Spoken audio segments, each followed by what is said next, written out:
guys! Welcome back to another video. Parang, ilan na ba ito? Pang-apat or pangatlong video ko na to sa isang araw. Medyo sinisipag ako ngayon. So, ngayon naman, February hauls ang aking i-film. So, ito naman yung mga products na na-accumulate ko ngayong February. So, umpisa na natin. Random na lang yung pagpapakita ko sa inyo, ha. First is this lipstick from MAC. So, ito siya dalawa. For 1,000 pesos. So, nabili ko to sa store ng MAC sa may Eastwood Mall. So, itong shade niya, ito yung, teka. Okay, so, swatch ko for you, ha. Nagamit ko na to, binalik ko lang sa box for the sake of this whole video. Okay. Sabay-sim na lang. So, ito, syempre, as usual, ito yung kanyang bullet. So, ang nakuha kong shade, ito yung matagal ko nang gustong shade na mabili. Laging out of stock. Oh, wait. Okay. Ayaw mag-focus. So, ito siya. Lady Danger. So, ito ang kanyang shade. Isaswatch ko na lang dito sa tabi. So, ito yung Lady Danger. So, yan. Huwag nyo na lang pansinin yung mga swatches ko kasi gumagawa ako ng review. If ever you're interested na panoorin yung review, lalagay ko yung link down below. So, ito yung MAC Lady Danger. Ito, ang ganda niya. Sobrang, siya, bright red. Parang red-orange. Yung kanyang shade. So, ito siya. Wait. So, ito. Ayan. Ito siya. MAC na Lady Danger. And, yung isa naman is, Kinda Sexy. So, ito. Kinda Sexy. Ito, Lady Danger. So, yun. Yung Lady Danger, sobrang nagustuhan ko kasi sobrang bright ng pagka-red niya. Parang red-orange siya. Parang orange, reddish-orange yung shade niya. Sobrang nagustuhan ko. Itong Kinda Sexy, okay lang. Nilalagyan ko siya ng lip gloss na sobrang light pink sa ibabaw. Kasi kapag nilagay mo siya sa skin ko, hindi nude yung labas niya eh. Parang brown yung lipstick ko. Mas dark to sa skin tone ko, itong Kinda Sexy. Siguro kailangan maghanap ako ng medyo mas light na version ng nude lipstick na to. Kasi pag nasa lips ko na nga, brown yung itsura niya. Parang hindi ako naka-nude lips. Mas dark to sa skin tone ko. Spray bottle from Marionode. Ito. 119 pesos. So, yeah. Okay. Medyo pricey siya for spray bottle. Kailan kasi gusto ko yung magaling itsura niya kapag nilalagay ko sa aking makeup bag. Silver siya. Meron siyang imbudo. Ayan o. Para pag magsasalin ka ng product. Alin Super BB Cream. BB Cream to. Oh, yun. First time nyo ako makita ng BB Cream. First time ba? Hindi ko alam. Kasi hindi ako mahilig sa BB Cream. So, ngayon lang ako talagang bumili ng BB Cream for myself. Kasi, kadalasan bumibili ako ng BB Cream para sa mom ko. Pero ngayon, for myself. This is for 399 pesos. Okay. Gumawa ako ng review nito. So, gumawa ako ng review nitong BB Cream na to. Matagal na, parang last month pa, pero hindi ko magawang i-edit, pero hindi ko alam kung anong mauuna kong i-upload, kung itong haul video na to, or itong review ng Super BB na to. Basta, kung if ever na okay na yun, ilalagay ko yung link down below. So, ito siya, medyo pricey siya, 399 pesos, pero ang ganda nung kanyang, packaging. Yes, siya, yellow tone siya, ito siya. Yellow tone siya. Ayan, kung nakikita nyo. Bago nilang Maybelline Lip Gradiation. Gumawa din ako ng review nito actually last month pa, pero hindi ko ma-edit. Hindi ko rin alam kung alin yung una kong i-upload. Hindi ko rin alam kung ano yung una kong i-upload, kung yung video na to, tong haul na to, or yung review nitong Maybelline. So, ito yung bago nilang Lip Gradiation. So, ito siya. May pink, merong dark pink, meron akong parang magenta, parang violet, meron akong orange. Ito parang comparable to sa Lady Danger ng MAC. Itong orange. Tapos itong red. Itong red, ang ganda nito. Ito yung nasa lips ko ngayon. May halo lang to na red-orange na lipstick, pero may halo na ito. Pero ang ganda nito, sobrang ganda. Bili ko to ng sale na 349 pesos tong 5. So, gumawa ako ng swatches nito, tsaka ng review nito. If ever nga you're interested, ilalagay ko yung link down below. Or since nasa Maybelline na rin lang tayo, nag-purchase ako nitong White Super Fresh na refill. Kasi meron akong compact nito. Sobrang liwanag ba ng ilaw ko? Sorry ha, sobrang liwanag ng aking ilaw. So, dito na lang. Ito yung refill for, magkano to? Nalimutan ko. Alam niyo na kung magkano to kasi 'di ba sobrang sikat nitong powder na to. Kasi gusto ko siyang i-turn dito. Dito sa White Super Fresh na liquid foundation. So ito, nalimutan ko din yung price pero sorry ha. So ito nalimutan ko yung price pero ilalagay ko na lang yung price nitong dalawa na to down below. Ito gumawa ako ng review nito. Doon sa review ko, medyo nahirapan akong i-blend to using my fingers and using a sponge. Pero, mas maganda siyang gamitan pag brush, itong foundation na to.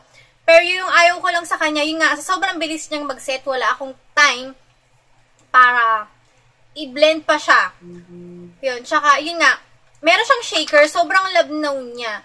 Tapos, meron siyang hapdi factor sa aking eyes. Pag nung nalagay sa eyes ko, parang medyo mahapdi siya. Pero, okay naman siya. Pero, kung gusto niyo ng detailed review about this, ilalagay ko yung link down below sa description box. At saka ito, meron din akong review nito. Ilalagay ko yung link down below sa description box. Nasa Maybelline na rin lang. Hindi talaga halatang favorite ko ang Maybelline. So, 299 pesos. Ito yung kanilang creamy matte. Kasi, sabi ko, ba't ganun? Parang wala pa akong creamy matte. Kasi bold matte yung meron ako. So, ito siya. Hindi ako mahilig sa violet na lipstick. Pero hindi ko alam nitong mga nakaraang araw. Ang dami kong nabiling lipstick na violet. So, ito ang kanyang shade for 299 pesos. Ang shade nito ay 681 Vibrant Violet. Tapos binigyan nila ako ng free. Ito nakalagay free. So, free mirror. Tanan, tanan. Ay, baliw lang. Ewan ko ba, basta pag may free yung Maybelline, parang hindi ako matahimik hanggat wala ako nun. So, ito siya. Sorry, medyo, ilang ulit ko na siyang ginamit. Binalik ko lang sa box para lang makita nyo kung saan siya nakalagay. So, ito siya. Ito ang mirror. Meron siyang medyo malaki, pang malakihan. Tsaka meron siyang pang maliitang mirror. So, yun. Ito siya. Ito yung aking free. Ang cute niya, diba? Although, hindi ako mahilig sa mga magdala ng mirror na ganito. Kasi tama na sa akin yung mga mirror sa face powder. Pero, since free, so, why not, diba? Okay na. May magagamit ako sa aking mga video pag makeup tutorial. Ito. So, yeah. Okay, so, dumako naman tayo sa Essence. Itong Essence Powder Brush. Ito ay 249 pesos. Okay. So, 249 pesos. Ito siya. Ito yung brush niya. Nagamit ko na siya. Sorry ha, nagamit ko na siya. Color Violet. Yun, powder brush lang kasi, yun nga. Para meron akong kapalitang brush kapag yun. Basta, yun. Basta ang cute niya kasi. So, ito yung itsura niya. Nagamit ko na siya, actually. Ano ba yung parang US, parang ganun, na store. So, ito, bumili ako sa kanila ng LA Colors na Bold Lash Color. Ang shade nito ay color blue. So, yeah. Ito siya. Ito, dalawa yung binili ko sa kanila. Ito, actually, bibigay ko to sa mom ko kasi mahilig sa mga ganitong shade. Ito yung itsura nung, niya. Blue talaga siya. Blue yung color niya. So, ito siya, blue. So, yun. This is for 129 pesos yata. 129 pesos, parang gano'n. So, iba-ibang color to. May violet, may green, may pink, may golden yata. Kinuha ko yung blue. Parang gusto ko pa nga bumalik. Gusto ko kunin lahat ng colors. Hindi ko naman alam kung saan ko gagamitin yung gantong color. So, yun. Color blue. And, itong lip gloss. Sobrang puti niya sa nguso ko. Parang maputla ako. Pero okay lang naman. Ginagamit ko to dun sa MAC na Kinda Sexy kasi dark nga sa skin tone ko, diba? Ito pinapatong ko sa ibabaw. Konting-konti nito. Nagle-lighten yung lipstick and yun. Maganda yung dating. LA Colors High Shine Shea Butter Lip Gloss. So, ito siya.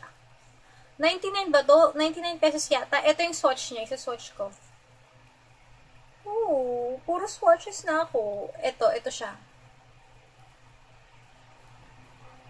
So, yeah. Okay. And, parang puro lipstick ako. Since nasa lipstick na rin lang tayo, ito, pinurchase ko to. Medyo matagal na rin. Ngayon ko lang din mapapakita. Pero February ko lang ito binili.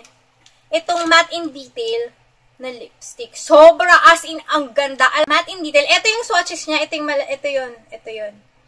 Yan. Gumawa ako ng review kanina nitong lipstick na to. Ito siya. 7 na lipstick for 900 pesos. I think pag bumili ka ng 4, may free 3. Parang ganun.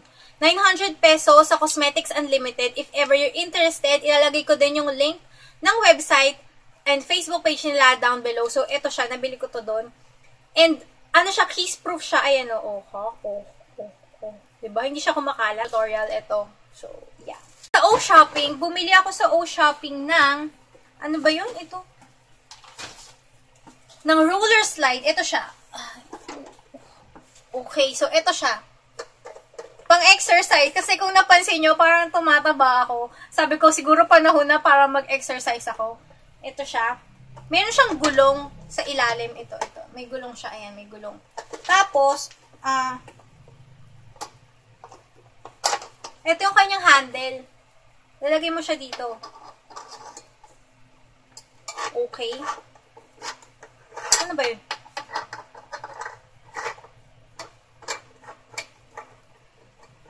Yun. Nag-lock. So, parang ganyan siya. Igaganyan-ganyan mo siya habang nakaano pa. Nakadapa. Parang ganun. So, ito siya. Dalawa to. Buy one, take one. Yeah. Nabili ko to sa O-Shopping. Dalawa. Ayan. Buy one, take one sila. Actually. Tag-isa kami ni hubby. Sabi niya kasi, tag-isa kami. Sabay daw kami mag-exercise. Pero, ang tagal ko na binili ito. January ko pa ba ito nabili? Pero, January ba? Until now, hindi pa rin namin talaga nagagamit. As in, ewan ko, ningas ko gon sa umpisa lang. Parang isang beses yata nagamit namin, pero sumunod hindi na. So, yan, dalawa to. 1,295 pesos yung isa, pero dahil na naka-promo, buy one, take one. So, for 1,295 pesos, buy one, take one. Yung naging shipping fee ko is 162.50. Okay, teka, ilalapag ko lang. So, yun.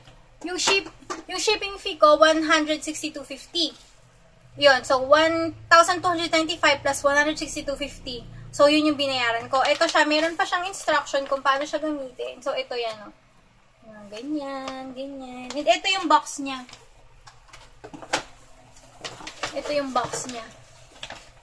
So, yeah. Ito, Ayan yung paano mag-exercise. Yan.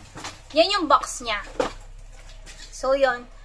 Pero yun nga, until now, hindi pa rin namin talaga totally nagagamit.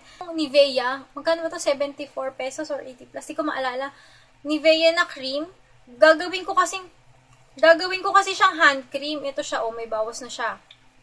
Gagawin ko kasi siyang hand cream, pero actually, sa totoo lang, kaya ko ito binili dahil sa lalagyan. So, kasi yung lalagyan niya. So, yun.